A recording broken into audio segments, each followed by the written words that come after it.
কাঁটা দিয়ে কাঁটা তোলার কথা আমরা সবাই জানি। এবার জেনেটিক ইঞ্জিনিয়ারিং প্রযুক্তির সাহায্যে ভয়াবহ ম্যালেরিয়া নিয়ন্ত্রণে মশা দিয়ে মশা নিধনের মতো অসাধ্য সাধন করেছে যুক্তরাজ্যের ইম্পেরিয়াল কলেজের বিজ্ঞানীদের একটি দল। তাদের আশা, জিনগতভাবে পরিবর্তিত মশা বন্ধ করতে পারবে বিশ্বের সবচেয়ে মারাত্মক রোগ ম্যালেরিয়ার বিস্তার।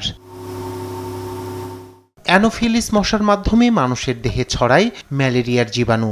বিশ্ব স্বাস্থ্য সংস্থার তথ্য অনুযায়ী প্রতি বছর এ রোগে 6 লাখেরও বেশি মানুষের মৃত্যু হয়, যাদের অধিকাংশই আফ্রিকার সাব-সাহারা অঞ্চলের শিশু। গবেষকরা বলছেন, সাধারণ মশার প্রজননের ক্ষেত্রে স্ত্রী ও পুরুষের সংখ্যা হয় প্রায় সমান সমান। গবেষণাগারে জন্ম নেওয়া জেনেটিক্যালি মডিফাইড মশা 95% পুরুষ মশার জন্ম দিলে স্ত্রী মশার সংখ্যা উল্লেখযোগ্য হারে কমে আসবে। তাতে এক পর্যায়ে বন্ধ হয়ে যাবে মশার বংশবৃদ্ধি। ম্যালেরিয়া নিয়ন্ত্রণ করা সম্ভব না হলে ব্যাপক প্রাণহানির কারণ হতে পারে। তাই ম্যালেরিয়া রোধে আমাদের প্রায় নতুন কৌশল খুঁজতে হচ্ছে। এই প্রথম আমরা পরীক্ষাগারে জিন প্রকৌশলের মাধ্যমে মশার বংশবৃদ্ধির হার কমিয়ে আনতে সক্ষম হয়েছি। ম্যালেরিয়া প্রতিরোধে এটি হতে পারে একটি কার্যকর পদ্ধতি।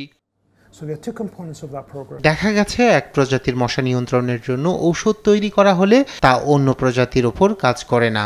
আবার কীটনাশক ব্যবহারের কারণে অনেক এলাকায় মশার জিন বিন্যাস দ্রুত বদলে যায়, ফলে ঔষধেও নিধন হয় না মশা।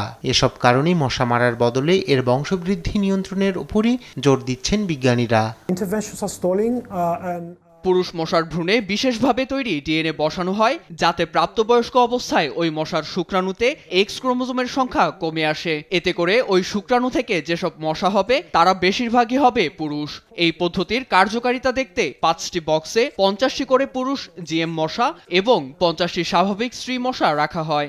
দেখা যায় 6 প্রজন্ম পর 5টি খাঁচার মধ্যে 4টিতে মশার বংশ ধ্বংস হয়ে গেছে স্ত্রী মশার সংখ্যা কমে আসার কারণে। এর আগে ডেঙ্গু প্রতিরোধেও ব্যবহৃত হয় জেনেটিক্যালি মডিফাইড মশা। ইতোমধ্যে এ ধরনের জিএম মশা উন্মুক্ত করেছে ব্রাজিল ও মালয়েশিয়া। রায়হান কবির শুভ্র, নিউজ ডেস্ক, দেশ টিভি।